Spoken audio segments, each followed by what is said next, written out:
살면서 뭐 어려웠던 적은 없었어요? 책에도 썼고 인터뷰 때 몇 번 말했었는데요.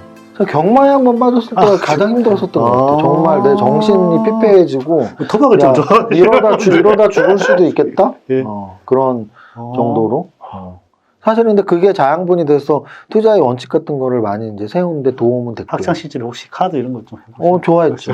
왜냐하면 저도 좋아했습니다. 그것들의 목적이 뭐였냐면 뭐 변명 같지만 빨리 부자가 되는 방법들을 찾고 싶었거든요. 네. 저는 도박사가 꿈일 때도 있었어요. 그래요? 도박사가 돼서 빨리 부자가 될 수도 있겠구나, 몇 년 안에. 오. 내가 도박을 정말 네. 잘한다면. 네네. 그래서 뭐 그런 카드, 막 책도 사서 공부도 하고 그랬어요? 있었어요. 카드 책이 그 당시에 뭐 역시. 이름은 기억 안 나는데 역시 에디 잘하는 사람, 뭐든지 잘하는 사람들 이렇게 공부를 합니다. 굉장히 막 포커책 유명한 분이 쓴 게 있었는데 네네네. 그거 막 몇 권 읽어본 적도 있고 뭐 경마도 야 이걸로 돈 벌 수 있나? 막 이러면서 되게 열심히 했던 적도 있었는데 근데 그런 게 다 물거품이 되고 막 진짜 아닌가 보다. 그리고 막 뭐 얼마 되지도 않았던 돈 막 잃었을 때 뭐 좌절감 들고. 근데 이제 결국은 그러면서 느꼈던 건 내가 진짜 빨리 부자 되는 방법은 진짜 주식밖에 없나? 뭐 그런 생각이 점점 강하게 들었죠. 그래서 되게 자책감, 야 돈도 없는데 이게 열심히 살 생각을 안 하고 이런 거에 빠졌어? 그럼 그런 게 더 자양분이 돼서 그래 나 열심히 일도 하고 받은 월급으로 주식도 해서 빨리 부자가 돼야지 뭐 이런 동기부여가 됐던 것 같아요. 네. 성공하신 분들의 부자도 보면 이걸 평생에 못 놓더라고. 못 놓아서 그걸 계속 어떻게 그 부지런함과 성실함이 몸에 배이다 보니까 그 끝까지 계속 일을 하다가 이렇게 뭐 못 놓고 이렇게 돌아가시는 경우들이 상당히 많더라고요. 그래서 근데 그게 저는 이제 못 놓은 거냐 안 놓은 거냐는 굉장히 큰 차이가 있는데 그렇죠. 저는 당연히 안 놓은 거라고 보죠. 왜냐면 부자는 자유가 있는 거거든요. 근데 이제 안 놓은 이유는 뭐냐면 그랬으니까 부자가 된 거고요. 이 일의 소중함, 나의 꿈의 성취의 소중함을 알았으니까 부자가 되신 거고요. 그리고 또 하나는 저는 이제 뭐 재무설계 자격증도 있어요. CFP 자격증이라고. 근데 재무설계, 은퇴설계 공부하다 보면 은퇴 이후의 삶에 대해서 저도 뭐 교육자료도 만들어보고 공부도 많이 했는데 제일 중요한 게 은퇴 이후의 삶에서 재무적 요소가 있고 비재무적 요소가 있어요. 그 은퇴 이후의 삶, 재무적 요소는 사실은 세 가지만 준비하면 돼요. 완벽한 은퇴는 세 가지. 내가 돈 한 30억, 50억 정도 모아서 배당 나오는 주식 갖고 있고 월세 나오는 상가 갖고 있고 연금소득. 연금소득은 3층 보장이 우리나라가 잘 돼 있기 때문에 국민연금, 기업연금, 그 퇴직연금이죠. 퇴직연금 그리고 마지막으로 개인연금 보험회사에서 뭐 월백 이렇게 가입해서 받으면 그 세 가지면 재무적 요소는 끝나요. 그러네요. 이거 한번 놀러 다니면 되겠네. 이것만 다 근데 해놓고. 비재무적 요소가 중요한 거죠. 비재무적 요소가 뭐냐면 은퇴 이후 살면서 굉장히 중요한 게 할 게 없다라는 거예요. 여행 다니고 이렇게 놀러 다니면 안 되는가요? 근데 이제 그렇게 하고 싶은데. 근데 그것도 결국 할 거죠. 그게 할 거죠. 그래서 비재무적 요소에서 할 거를 방금 말씀하신 것처럼 일, 취미 이 두 가지를 줘요. 그래서 그래서 요즘 노년층 분들이 사실 일하는 분들이 돈 때문에도 있지만 정말 그렇죠. 일을 하고 싶어서 하는 분들도 있어요. 노는 것도 그게 지겨워서 못 논다는 얘기죠. 그렇죠. 그래서 이제 은퇴 이후에 살면서 비재무적 요소에서 중요한 게 일과 또는 취미라는 점에서 아마도 아까 말씀하신 그런 진짜 부자인데 일을 못 놓고 그거는 그분의 행복이고 아마 안 놓는다 하니까. 워렌 버핏 할아버지만 보면 되죠.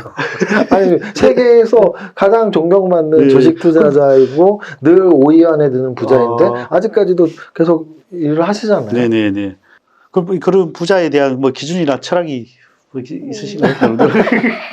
저는 이제 부자를 대단한 사람이라고 말하고 싶지 않아요. 계속 말하지만 그냥 부자는 돈 많으면 부자, 돈 많이 없으면 부자가 아닌 사람 이 정도지 뭐 부자가 뭐 철학에 그래서 그런데 이제 그 부자들 중에 제가 추구하는 부자는 있죠. 행복한 부자. 그래서 저는 부자가 아직 안 되신 분들에게 그러면 행복이 먼저냐 부자가 먼저냐는 사실은 고민을 좀 해보실 필요가 있죠. 근데 참 부자라는 게 저도 이제 돈을 이렇게 쓰려고 쓸 걸 모으기 위해서 처음에 하잖아요. 부자가 되기 위해서. 근데 충분히 자기가 쓸 걸 다 모았잖아요. 그런데도 보면 또 뭐 사람이라는 성취욕도 있고 뭐 일의 욕심도 있고 뭐 저도 하고 있지만은 근데 아까 얘기했다시피 돈을 이렇게 충분히 모았는데도 자기 거 남한테도 안 쓰고 남한테도 안 쓰고 쓰지도 않고 자기한테도 안 쓰고 그런 분들 많이 보시지 않았나요? 그렇죠. 전 더군다나 세무사니까 네. 뭐 상속 중요 상담을 많이 하니까. 네네. 그러다 결국은 자식하고 부인한테 다 좋은 일 시켜주고 이렇게 다 돌아가시는 분들 많이 보시지 않았나요? 그렇죠. 많이 봤죠. 근데 이제 그런 부자 데이터 중에 좀 재밌는 게 있어요. 뭐가 있냐면 성공한 정말 부자들에게 이제 질문을 한 거죠. 당신을 부자로 만든 가장 큰 동기부여는 무엇이었습니까? 에서 사실은 첫 번째가 노후 설계였어요. 나 나이 먹어서 행복하고 돈 많은 노인으로 살고 싶었다. 그게 1위예요, 1위. 2위가 되게 저는 웃겼어요. 2위가 뭐냐면 상속 욕구였어요, 상속 욕구. 상속 욕구. 그게 벌써 다 쓰고 죽지. 그러니까 10명 중에 한 3명 정도 잘 해가지고 좋은 거 별로 못 봤는데.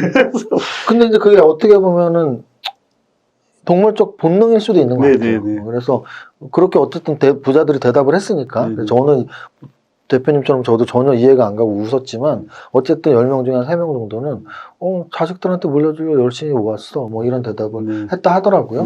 그래서 결국은 부자가 되려는 이유는 다 다양한 거겠죠. 네네. 그렇습니다. 오늘 하여튼 뭐 부자가 되고 싶은 모든 분들에게 한마디 말씀 부탁드립니다. 우리 슈퍼개미 배진아의 레스몬 TV 맨날 보면 되는 거 같아요. 이정균 세무사로 구독해.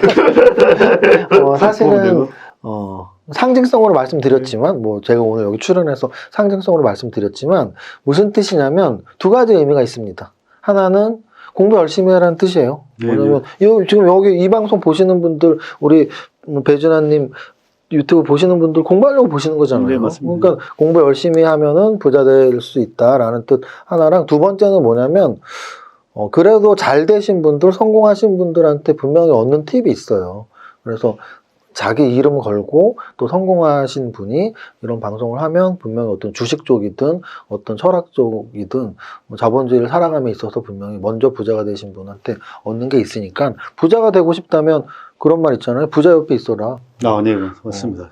그러면 요즘 유튜브로 치면 부자가 되고 싶다면 부자가 된 사람의 유튜브를 봐라. 그럼 공부도 되고 부자의 팁도 얻고 일거양득입니다.